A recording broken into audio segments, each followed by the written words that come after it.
नमस्कार student, welcome to 50 current affair question of October month. So student, आइए मेरे साथ एक एक करके इन सभी क्वेश्चन को एनालिसिस करेंगे। क्वेश्चन 1, 28 सितंबर को चंडीगढ़ इंटरनेशनल एयरपोर्ट का नाम चेंज कर किस फ्रीडम फाइटर के नेम पर रख दिया गया है? भगत सिंह के। देखिए, भगत सिंह का 28 सितंबर 1907 को जन्म हुआ था, इसलिए प्रत्येक वर्ष 20 सितंबर को इनकी बर्थ एनिवर्सरी मनाई जाती है। इसी दिन सेंट्रल गवर्नमेंट के द्वारा यानी कि प्राइम मिनिस्टर ने चंडीगढ़ इंटरनेशनल एयरपोर्ट का नाम चेंज करके भगत सिंह इंटरनेशनल एयरपोर्ट कर दिया था। भगत सिंह की जो डेथ हुई थी वो 23 मार्च 1931 को लाहौर की सेंट्रल जेल में इन्हें फांसी दे दी गई थी। भगत सिंह के द्वारा अपना एक ऑर्गेनाइजेशन बनाया गया था जिसका नाम था नौजवान सभा। भगत सिंह ने और बटुकेश्वर दत्त दोनों ने मिलकर सेंट्रल लेजिस्लेटिव में बॉम्ब ब्लास्ट किया था। इस बॉम्ब ब्लास्ट के दौरान दोनों को गिरफ्तार कर लिया गया था, लेकिन भगत सिंह, सुखदेव और राजगुरु तीनों को 23 मार्च 1931 को फांसी दी गई थी। भगत सिंह को जिस केस में फांसी दी गई थी वह था Lahore conspiracy. Lahore conspiracy case जो था इस कारण था क्योंकि इन्होंने जेपी सैंडर्स की हत्या कर दी थी जो एक ब्रिटिश पुलिस अधिकारी था। आइए नेक्स्ट क्वेश्चन, क्वेश्चन नंबर 2। प्रत्येक वर्ष 2 अक्टूबर को महात्मा गांधी की जयंती पर कौन सा दिवस मनाया जाता है? अंतरराष्ट्रीय अहिंसा दिवस, international day of non violence. इस वर्ष अंतरराष्ट्रीय अहिंसा दिवस की जो थीम है वो है नस्लवाद का अंत, शांति की स्थापना करना, and racism, world peace. Gandhi ji का जन्म 2 अक्टूबर 1869 को गुजरात के पोरबंदर में हुआ था। गुजरात के पोरबंदर में हुआ था। गांधी जी की मृत्यु 30 जनवरी 1948 को नाथूराम गोडसे के द्वारा गोली मारकर हत्या कर दी गई थी। तो 30 जनवरी को भी भारत में शहीद दिवस मनाया जाता है और भगत सिंह की मृत्यु 23 मार्च को हुई थी, इसलिए 23 मार्च को भी भारत में शहीद दिवस मनाया जाता है। आइए नेक्स्ट क्वेश्चन। स्वदेशी रूप से निर्मित हल्के हेलीकॉप्टर LHC यानी कि लाइट कॉम्बैट हेलीकॉप्टर को डिफेंस मिनिस्टर राजनाथ सिंह ने वायुसेना में शामिल किया है। इसका क्या नाम है? प्रचंड। हेलीकॉप्टर का नाम है प्रचंड। LHC हेलीकॉप्टर प्रचंड का निर्माण हिंदुस्तान एरोनॉटिक्स लिमिटेड कंपनी के द्वारा किया गया है। इसे रक्षा मंत्री राजनाथ सिंह ने जयपुर में भारतीय वायुसेना को समर्पित किया। यह 5000 मीटर की ऊंचाई तक उड़ने की क्षमता रखने वाला दुनिया का एकमात्र हेलीकॉप्टर है। आइए क्वेश्चन नंबर 4। 1 अक्टूबर 2022 को प्राइम मिनिस्टर नरेंद्र मोदी ने 5G इंटरनेट सर्विस का शुभारंभ कहां किया था? दिल्ली में। देखिए, एयरटेल कंपनी ने अपनी पहली 5G इंटरनेट सर्विस 1 अक्टूबर 2022 को लॉन्च की थी, जिसका शुभारंभ दिल्ली के प्रगति मैदान में प्रधानमंत्री नरेंद्र मोदी के द्वारा किया गया। यह शुरुआत में भारत के 13 शहरों में लॉन्च की जाएगी, उसके बाद इसे दिसंबर 2023 तक संपूर्ण भारत में लागू कर दिया जाएगा। आइए नेक्स्ट क्वेश्चन। किस भारतीय मूल के नागरिक को अमेरिकी राष्ट्रपति जो बाइडेन ने लाइफ टाइम अचीवमेंट पुरस्कार से सम्मानित किया है? तो ये इंडियन अमेरिकन सिटीजन है विवेक लाल, जिन्हें वर्ष 2022 का लाइफ टाइम अचीवमेंट अवार्ड मिला है। विवेक लाल यूएस कंपनी जनरल एटॉमिक में सीईओ के पद पर कार्यरत हैं। आइए क्वेश्चन नंबर 6। अंकटाड की annual trade and development report 2022 में भारत की कुल जीडीपी कितने प्रतिशत रहने का अनुमान है? 5.7%। तो भारत की जीडीपी का जो अनुमान लगाया गया है वो अंकटाड की रिपोर्ट के अनुसार 5.7% लगाया गया है। देखिए, इंटरनेशनल लेवल पर जो जीडीपी का सबसे अच्छा डेटा माना जाता है वो दो एजेंसी का ही माना जाता है, एक अंकटाड की ट्रेड एंड डेवलपमेंट रिपोर्ट, दूसरी आईएमएफ की रिपोर्ट। आईएमएफ की रिपोर्ट ने 6.8 जीडीपी होने का दावा किया है भारत की। ओके। अंकटाड की स्थापना यूएनओ के द्वारा 1964 में की गई थी। इसका हेडक्वार्टर स्विट्जरलैंड के जेनेवा सिटी में है।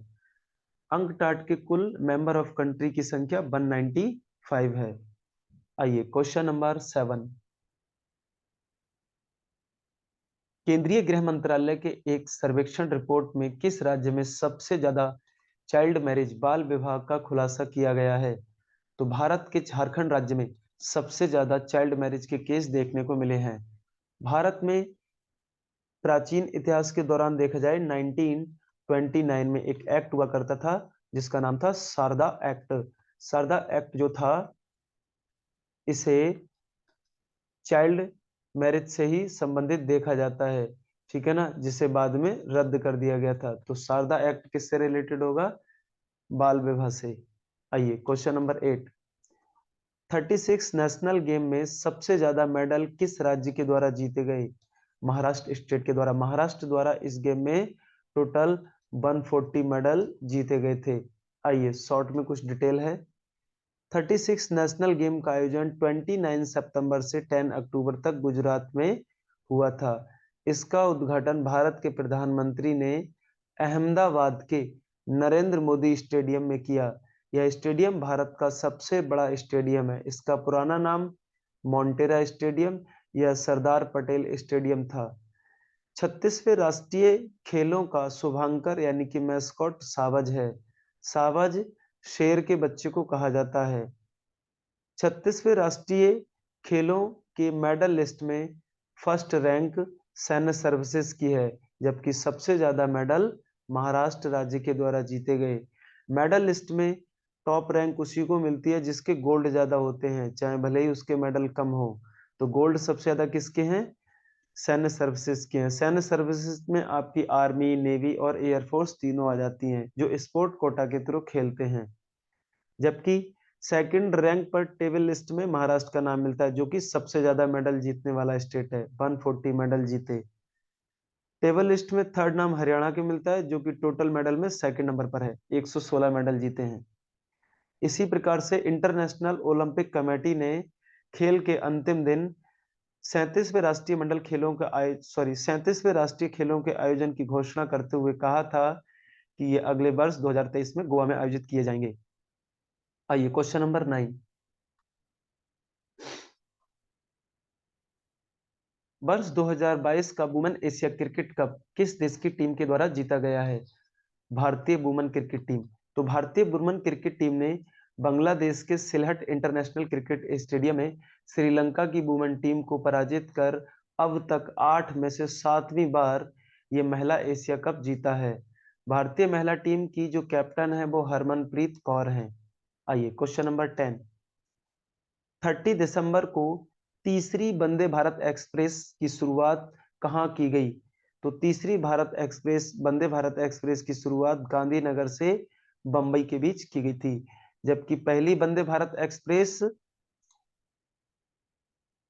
दिल्ली से बनारस के बीच चलाई गई थी और दूसरी वंदे भारत एक्सप्रेस दिल्ली से कटरा जम्मू कश्मीर के बीच चलाई गई थी। और ये तीसरी वंदे भारत एक्सप्रेस है जिसे गांधीनगर टू मुंबई शुरू किया गया है। जस्ट इसके एक वीक बाद ही भारत में चौथी वंदे भारत एक्सप्रेस चलाएगी। 13 अक्टूबर 2022 को फोर्थ वंदे भारत एक्सप्रेस की शुरुआत कहाँ की गई? ऊना से दिल्ली के लिए। ऊना जो है वो हिमाचल प्रदेश में स्थित है। आइए question number 12। National education policy 2020 को इम्प्लीमेंट करने वाला भारत का पहला स्टेट कौन बन गया है? उत्तराखंड स्टेट। उत्तराखंड स्टेट पहला ऐसा स्टेट होगा जो नेशनल एजुकेशन पॉलिसी 2020 को इम्प्लीमेंट कर चुका है। देखिए नेशनल एजुकेशन पॉलिसी जो लाई गई थी वो 2019 में गठित कस्तूरी रंगन समिति की सिफारिश पर लाई गई थी, जिसे बाद में 2020 में कैबिनेट के द्वारा मंजूरी दे दी गई। आइए क्वेश्चन नंबर 13। रिसेंटली किस देश ने भारत से 200 करोड़ रुपए के हथियार खरीदारी के लिए समझौता किया है?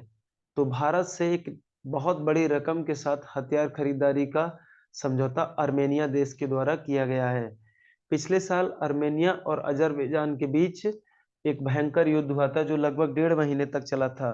तो अर्मेनिया ने भारत से वेपन्स खरीदने के लिए ये खरीदारी की है। इसको ध्यान रखेंगे, इंपॉर्टेंट क्वेश्चन होगा। आइए क्वेश्चन नंबर 14। रेडियो सीरीज मतदाता जंक्शन का शुभारंभ किसके द्वारा किया गया है? तो मतदाता जंक्शन की शुरुआत भारत के chief election commissioner Rajiv Kumar के द्वारा की गई है। भारतीय निर्वाचन आयोग ने ऑल इंडिया रेडियो के साथ मिलकर 7 अक्टूबर से 1 साल तक के लिए मतदाता जंक्शन रेडियो सीरीज को शुरू किया है। यह प्रत्येक शुक्रवार को शाम 7 बजे से 9 बजे तक पब्लिश किया जाएगा। आइए क्वेश्चन नंबर 15। किस स्टेट का मोंडेरा गांव कंप्लीटली सोलर एनर्जी से कंडक्टेड इंडिया का पहला गांव बन गया है? तो कंप्लीटली सौर ऊर्जा से संचालित होने वाला भारत का पहला गांव मोंडेरा होगा, जो कि गुजरात स्टेट में स्थित है। आइए यहाँ आंसर लगाएंगे गुजरात। जबकि सौर ऊर्जा से संचालित होने वाला पहला हवाई अड्डा जो है वो कोचीन है। कोचीन इंटरनेशनल एयरपोर्ट भारत का पहला सौर ऊर्जा से संचालित हवाई अड्डा है। आइए अगला क्वेश्चन।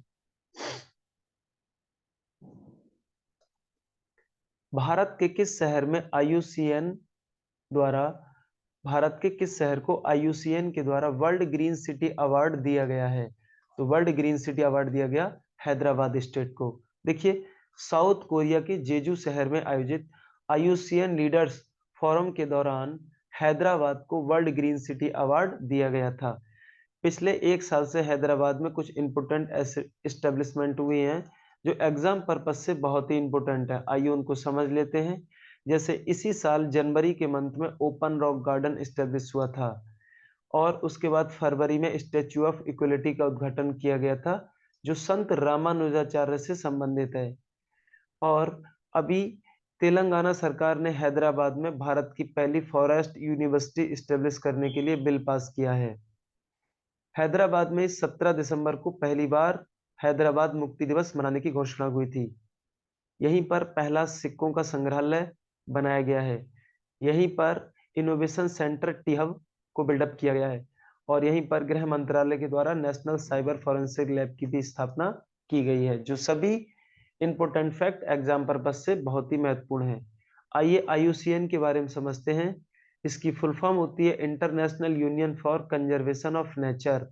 इसकी स्थापना 1948 को हुई थी। इसका हेडक्वार्टर स्विट्जरलैंड के गलैंड में है। देखिए, आईयूसीएन के द्वारा ही बच्चों रेड डेटा बुक पब्लिश की जाती है। यह रेड डाटा बुक संकटापन्न प्रजातियों को प्रदर्शित करता है।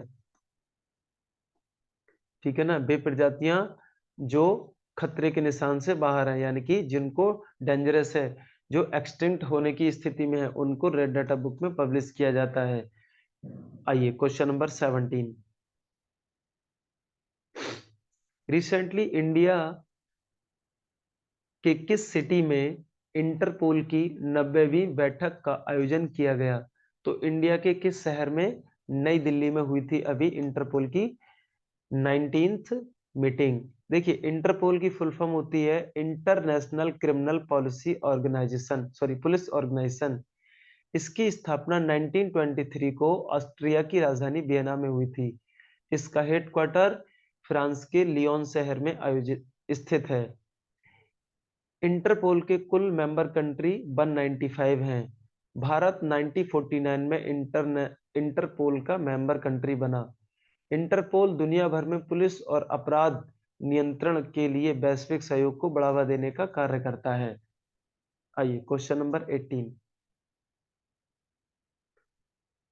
भारतीय रेलवे ने स्वदेशी निर्मित पहली एल्यूमीनियम मालगाड़ी, यानी कि एल्यूमिनियम से निर्मित, का संचालन कहाँ किया है? भुवनेश्वर में। देखिए, अब तक भारत में मालगाड़ियां जो बनती थी वो आयरन से बनती थी, लोहे से, लेकिन ये पहली एल्यूमिनियम मालगाड़ी होगी जिसको भुवनेश्वर में लॉन्च किया है। आइए क्वेश्चन नंबर 19। रक्षा प्रदर्शनी डेफ एक्सपो 2022 के 12वें एडिशन का आयोजन किस सिटी में किया गया? गांधीनगर में। देखिए इसका आयोजन तो मार्च में ही होना था, लेकिन रशिया और यूक्रेन के बीच चलते युद्ध को इसे टाल दिया गया और अब आकर इसे अक्टूबर के मंथ में किया गया है। जबकि ये देखिए जो डेफ एक्सपो है, डेफ एक्सपो का मतलब होता है डिफेंस एक्सपो, ठीक है ना। तो डिफेंस एक्सपो में क्या था कि भारत के जो वेपन मेकिंग कंपनियां हैं, ठीक है ना, उन सब के द्वारा जो नए नए वेपन डेवलप किए जाते हैं उनको शो किया जाता है, ठीक है ना। हम बात करें इससे पहले 2020 में हुआ था लखनऊ में डेफ एक्सपो। कहाँ हुआ था? लखनऊ में। क्योंकि डेफ एक्सपो जो होता है ये 2 साल में आयोजित किया जाता है। आइए समझ लीजिए, प्राइम मिनिस्टर नरेंद्र मोदी ने गुजरात के गांधीनगर में 18 से 22 अक्टूबर 2022 तक होने वाले द्विवर्षीय डेफ एक्सपो का उद्घाटन किया। इस वर्ष इसकी थीम थी पाथ टू प्राइड। आइए क्वेश्चन नंबर 20। वर्ष 2022 के वैश्विक भुखमरी सूचकांक में भारत की रैंक क्या है? तो इसमें भारत की रैंक है 107 रैंक, ठीक है ना। अब देखिए वैश्विक भुखमरी सूचकांक 2022 में 121 देश शामिल किए गए थे, जिसमें इस साल इंडिया की रैंक 107 रही, जबकि पिछले वर्ष इंडिया की रैंक थी 101, ठीक है ना। इस साल के सूचकांक में बेलारूस फर्स्ट रैंक पर स्थित है, ठीक है ना। आइए क्वेश्चन नंबर 21।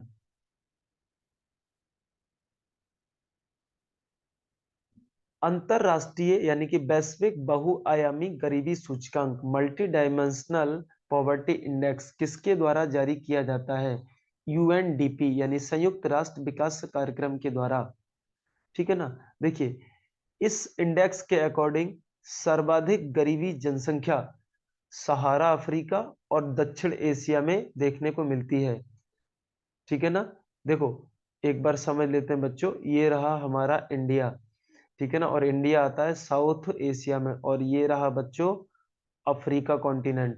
तो अफ्रीका का ये वाला क्षेत्र, ठीक है ना, ये वाला क्षेत्र दुनिया का सबसे गरीब है, और बच्चों भारत का ये पूरा साउथ एशिया सबसे गरीब एरिया माना गया है।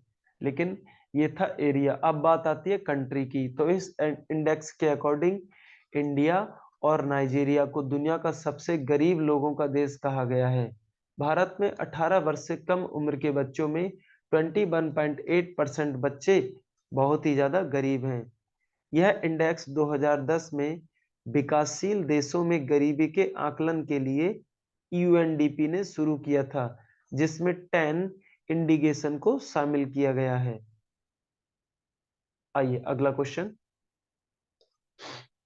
रिसेंटली बीसीसीआई का नया चेयरमैन किसे नियुक्त किया गया है? मोस्ट इंपोर्टेंट क्वेश्चनों का ध्यान रखिएगा रोजर बिन्नी के लिए। तो रोजर बिन्नी ने सौरव गांगुली का स्थान ग्रहण किया है। रोजर बिन्नी 1982 के वर्ल्ड कप में सबसे ज्यादा विकेट लेने वाले ऑलराउंडर खिलाड़ी थे। यहाँ पर बीसीसीआई की हम बात करें तो इसकी स्थापना 1928 में मुंबई में हुई थी। बीसीसीआई के करंट सेक्रेटरी जो हैं वो जैसा हैं, जैसा गृह मंत्री अमित शाह के पुत्र हैं, और बीसीसीआई का उपाध्यक्ष राजीव शुक्ला हैं। आइए क्वेश्चन नंबर 23।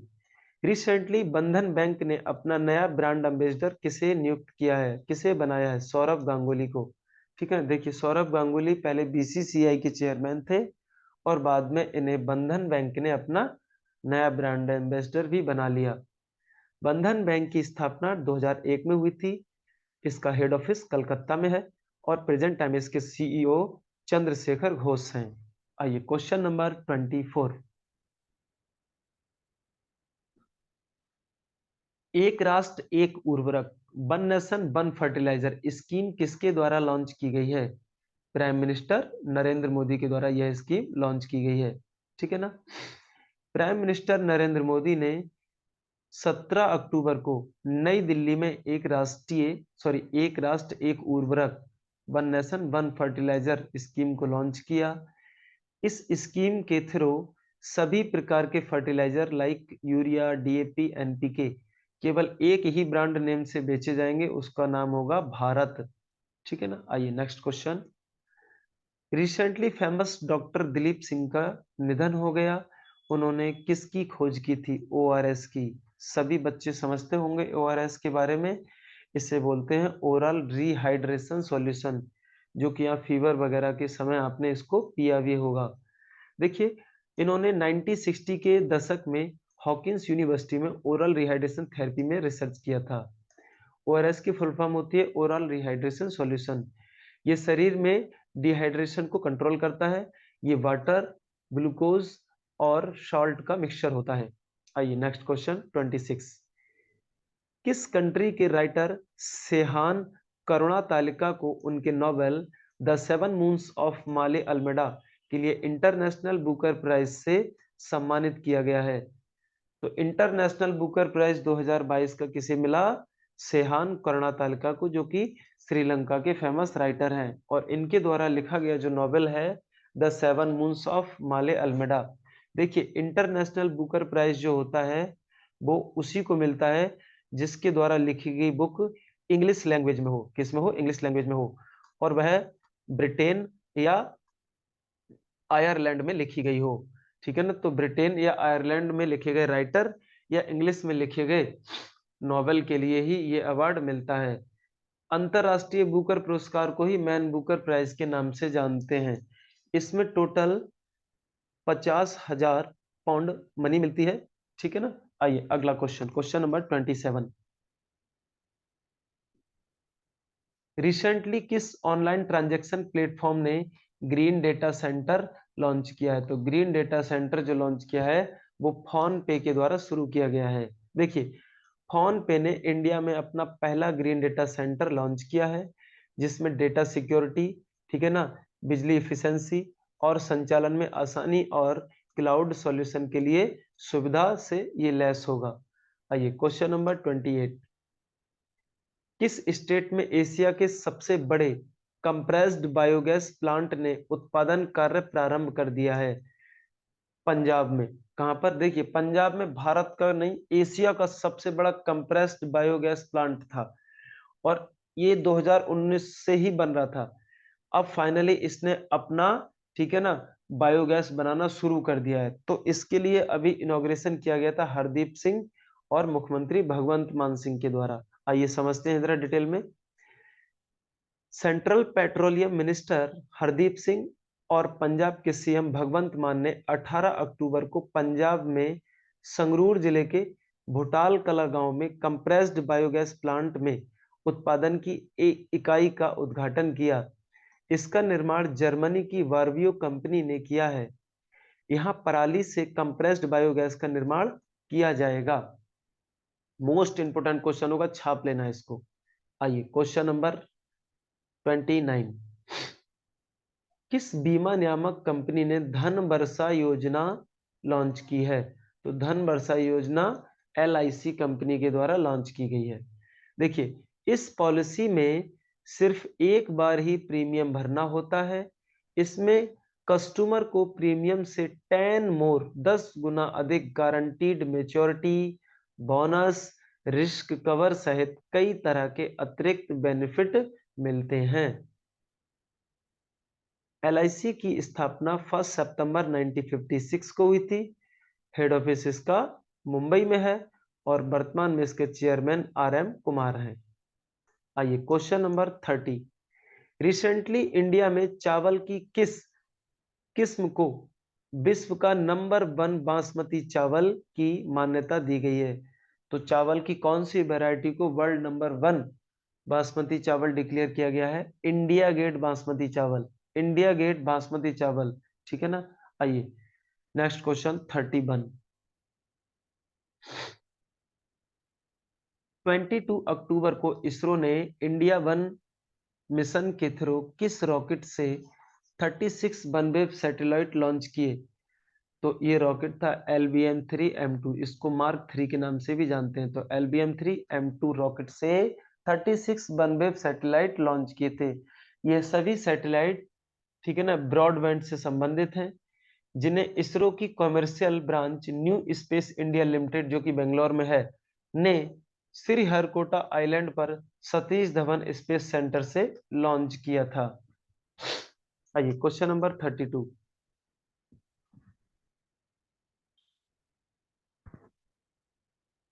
किस प्रौद्योगिकी संस्थान ने वर्ष 2021-22 का राष्ट्रीय बौद्धिक संपदा पुरस्कार यानी नेशनल इंटेलेक्चुअल प्रॉपर्टी अवार्ड जीता है?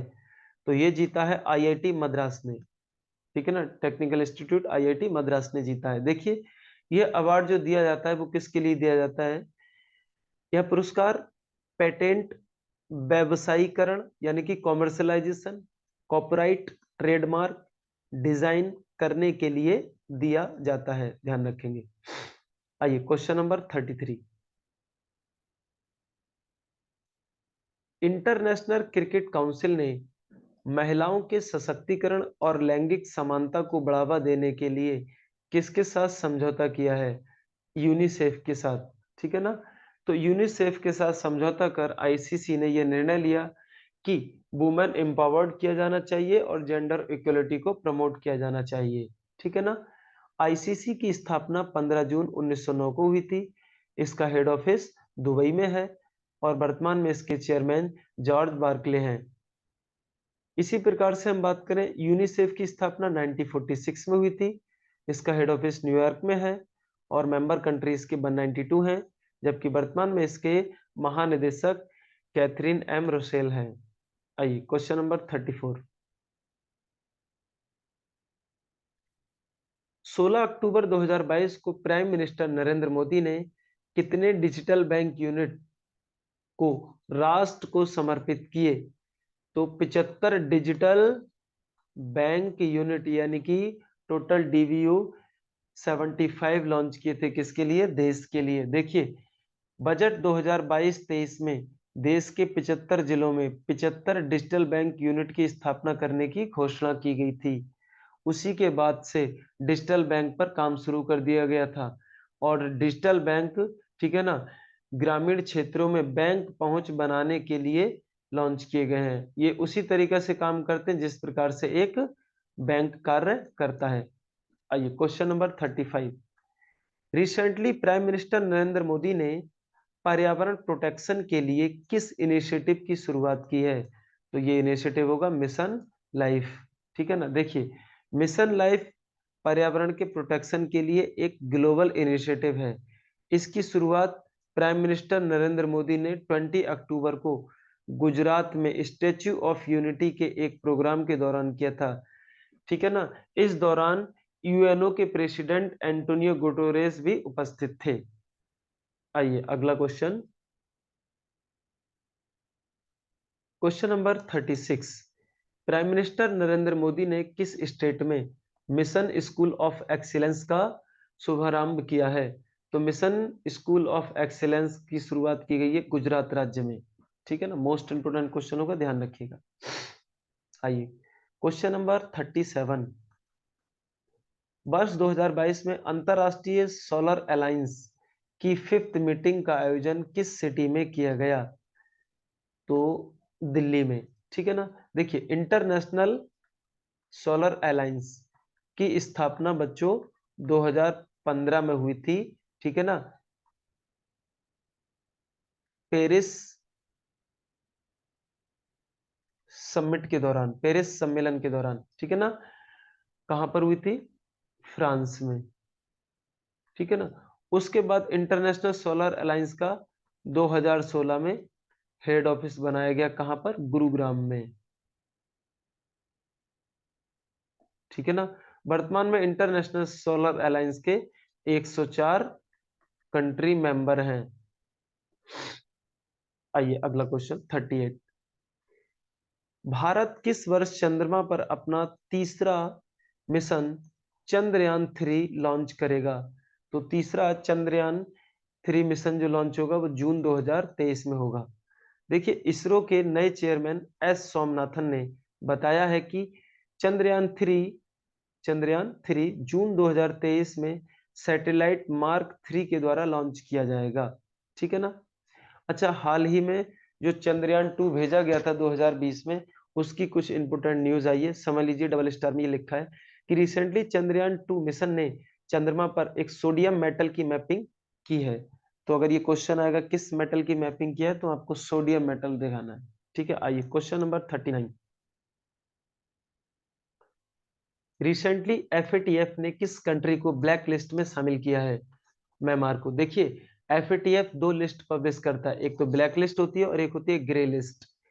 ब्लैक लिस्ट और ग्रे लिस्ट में ये डिफरेंस है कि अगर किसी कंट्री को ग्रे लिस्ट में डाला गया है, तो इसका मतलब है कि वह कंट्री अपने देश में आतंकवाद की रोकथाम के लिए प्रयास नहीं कर रहा है, ठीक है ना? और वह आतंकवाद को वित्तीय सहायता उपलब्ध करा रहा है। तो ऐसे कंट्री को एफएटीएफ ग्रे लिस्ट में डाल देता है, जैसे पाकिस्तान। लेकिन अभी इसी बैठक में पाकिस्तान को ग्रे लिस्ट से बाहर कर दिया और म्यांमार को ब्लैक लिस्ट में डाल दिया। अब म्यांमार को ब्लैक लिस्ट में क्यों डाला? क्योंकि म्यांमार में एक चुनी हुई सरकार को सैन्य तख्तापलट के माध्यम से वहां की सेना ने, ठीक है ना, समाप्त कर दिया और जो प्रधानमंत्री थी उनको जेल में डाल दिया।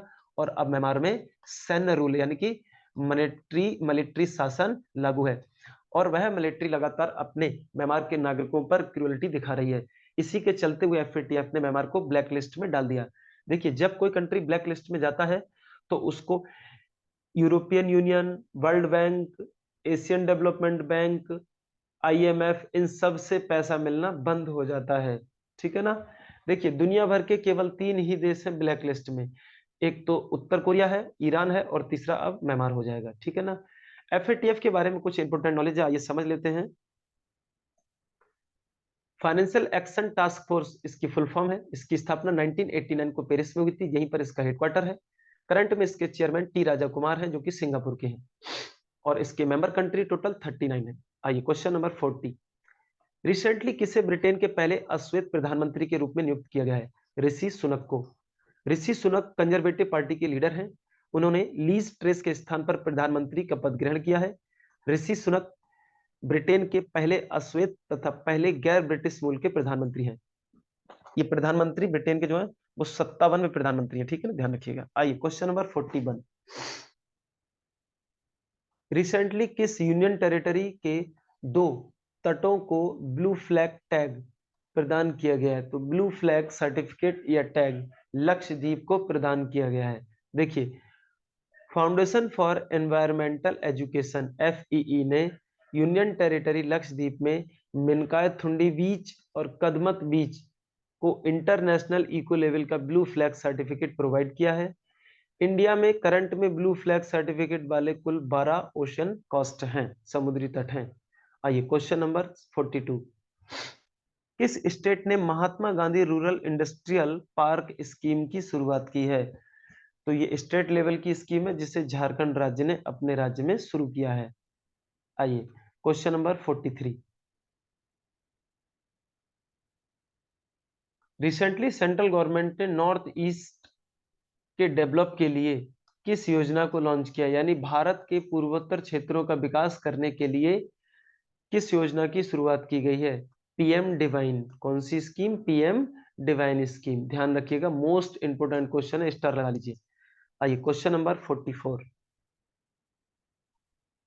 इंटरनेशनल हॉकी फेडरेशन ने 2021-22 का प्लेयर ऑफ द ईयर किसे अनाउंस किया है? तो 2021-22 का प्लेयर ऑफ द ईयर भारतीय महिला क्रिकेट टीम की कैप्टन हरमनप्रीत को अनाउंस किया है। हरमनप्रीत भारतीय महिला क्रिकेट टीम की कैप्टन है। जनवरी 2023 में पुरुष हॉकी वर्ल्ड कप का आयोजन भारत में किया जाएगा। ध्यान रखना, पुरुष हॉकी, देखिए इंटरनेशनल हॉकी फेडरेशन, ठीक है ना, हॉकी को रेगुलेट करता है। तो जो मैन हॉकी वर्ल्ड कप होगा, ठीक है ना, 2023 का, वो ठीक है भारत में खेला जाएगा, उड़ीसा में। आइए अगला question number 45। 18th Asia football cup 2023 का आयोजन किस देश के द्वारा किया जाएगा? तो कतर के द्वारा। कहां पर होगा? यानी कि एशिया फुटबॉल कप 2023 का आयोजन कतर में किया जाएगा, ठीक है ना। स्टूडेंट, कतर की बात करूं तो इसकी कैपिटल दोहा है और इसकी क्वीन रियाल के नाम से जानी जाती है। आइए क्वेश्चन नंबर 46। रिसेंटली किस मिनिस्ट्री ने टेलीमानस इनिशिएटिव की शुरुआत की है? टेलीमानस इनिशिएटिव की शुरुआत स्वास्थ्य और परिवार कल्याण मंत्रालय के द्वारा की गई है। ठीक है ना? देखिए, टेलीमानस जो स्कीम है इसको समझ लीजिए। कह रहा है विश्व मानसिक स्वास्थ्य दिवस, वर्ल्ड मेंटल हेल्थ डे 10 अक्टूबर को मनाया जाता है। इस दिन, ठीक है ना, केंद्रीय हेल्थ मिनिस्टर मनसुख मंडाविया ने मेंटल हेल्थ के लिए टेलीमानस इनिशिएटिव की शुरुआत की है। यानी ऐसे पर्सन जो मेंटली डिस्टर्ब होते हैं, हेल्थ इशू होता है मेंटल से रिलेटेड, उनके बेहतर ट्रीटमेंट के लिए यह इनिशिएटिव शुरू किया गया है। आइए क्वेश्चन नंबर 47। 13 टू 16 अक्टूबर को इंडिया के किस सिटी में 7th इंडिया आर्ट फेस्टिवल का आयोजन किया गया? तो बच्चों, हम बात करें, इंडिया आर्ट फेस्टिवल का आयोजन हुआ था नई दिल्ली में। ठीक है ना? और ये 7वें नंबर का इंडिया आर्ट फेस्टिवल था। इसमें भारत के हर एक स्थान से जो फेमस आर्ट हैं, जो कला हैं, उसको प्रदर्शित किया जाता है। आइए क्वेश्चन नंबर 48। रिसेंटली किस इंडियन एथलेटिक प्लेयर पर डोपिंग उल्लंघन के आरोप में 3 साल के लिए बैन लगा दिया है? यानी कि डोपिंग वायलेशन में 3 साल के लिए बैन कर दिया गया है खेलने के लिए कमलप्रीत कौर को। ठीक है ना? कमलप्रीत कौर, ठीक है ना, डोपिंग चेकअप में पास नहीं हो पाई और फेल हो गई, जिस कारण इन्हें 3 साल के लिए बैन लगा दिया गया। ये पंजाब राज्य की रहने वाली हैं और इनका खेल है चक्का फेंक, यानी कि डिस्कस थ्रोअर। आइए क्वेश्चन नंबर 49। साउथ इंडिया में किस नदी पर पहला केबल स्टेड ब्रिज, यानी कि साउथ इंडिया में पहला केबल स्टेड ब्रिज किस नदी पर बनाया जाएगा? तो कृष्णा नदी पर। कहां बनेगा? कृष्णा नदी पर। देखिए, यह पुल कृष्णा नदी पर तेलंगाना के सोमासिला और आंध्र प्रदेश के आत्माकुर को जोड़ेगा। आइए क्वेश्चन नंबर लास्ट 50। 26 अक्टूबर को किस स्टेट में बेस्तु वर्ष नामक नया साल त्योहार मनाया गया? बेस्तु वर्ष नामक फेस्टिवल जो नए ईयर के रूप में मनाया जाता है, इसे मनाया गया था, हम बात करें तो गुजरात स्टेट में। ठीक है ना? देखिए, गुजरात स्टेट में इसे दिवाली के अवसर पर और गोवर्धन पूजा से संबंधित ये फेस्टिवल माना जाता है, जिसे नए साल के रूप में मनाया जाता है। ठीक है? सो स्टूडेंट, ये थे top 50 question of October month. Student, ये मोस्ट इंपोर्टेंट क्वेश्चन है जो मेरे द्वारा इस वीडियो के थ्रू आपको एनालिसिस किए गए थे। इस वीडियो से संबंधित जो पीडीएफ है वो मेरे Telegram channel Sunil sir _ GS world पर मिल जाएगी। ठीक है ना स्टूडेंट? कुछ इंपोर्टेंट डे हैं अक्टूबर मंथ के, जो नीचे एक बार आप समझ लीजिए। देखिए, वर्ल्ड टीचर डे बहुत इंपॉर्टेंट डे है, बहुत रिपीट होता है, हर एग्जाम में मोस्टली ये पूछा जाता है। 5 अक्टूबर को मनाया जाता है। जबकि नेशनल टीचर डे 5 सितंबर को मनाया जाता है। ठीक है ना? नेशनल डॉल्फिन डे, ये भी 5 अक्टूबर को मनाया जाता है। आपको पता होगा बच्चों, 2009 में डॉल्फिन को भारत का नेशनल एक्वेटिक यानी कि जलीय जीव घोषित किया गया था। डॉल्फिन के संरक्षण के लिए भारत में पहला जो ऑब्जर्वेटरी कंजर्वेशन है, फर्स्ट डॉल्फिन कंजर्वेशन, ये पटना में ओपन हुआ है। First dolphin conservation in India Patna में। आइए, विश्व डाक दिवस वर्ल्ड पोस्ट डे, ये 9 अक्टूबर को मनाया जाता है। इंटरनेशनल गर्ल चाइल्ड डे, ठीक है ना, ये 11 अक्टूबर को मनाया जाता है। बहुत इंपॉर्टेंट क्वेश्चन होगा, ये टिक करके रखिएगा। कह रहा है वर्ल्ड स्टूडेंट डे, तो वर्ल्ड स्टूडेंट डे 15 अक्टूबर को सेलिब्रेट किया जाता है। ठीक है? आइए अगला क्वेश्चन कह रहा है वैश्विक गरीबी उन्मूलन दिवस। देखिए, वैश्विक गरीबी उन्मूलन दिवस, international day for the eradication of poverty, ये 17 अक्टूबर को मनाया जाता है। राष्ट्रीय आयुर्वेद दिवस, राष्ट्रीय आयुर्वेद दिवस, नेशनल आयुर्वेदा डे प्रत्येक वर्ष 23 अक्टूबर को मनाते हैं। ठीक है ना? विश्व पोलियो दिवस, जो कि जोनास सल के द्वारा खोजे गए पोलियो वायरस के टीका के लिए ये प्रत्येक वर्ष 24 अक्टूबर को मनाया जाता है। ठीक है ना? राष्ट्रीय एकता दिवस, नेशनल यूनिटी डे 31 अक्टूबर को मनाया जाता है, क्योंकि इस दिन सरदार वल्लभ भाई पटेल की जयंती मनाई जाती है, जिनकी जयंती, ठीक है ना, प्रत्येक वर्ष राष्ट्रीय एकता दिवस के रूप में मनाई जाती है। सो स्टूडेंट, मेरे द्वारा इस वीडियो को एनालिसिस किया गया आपके लिए। आई होप आपको ये समझ में आया होगा। So thank you.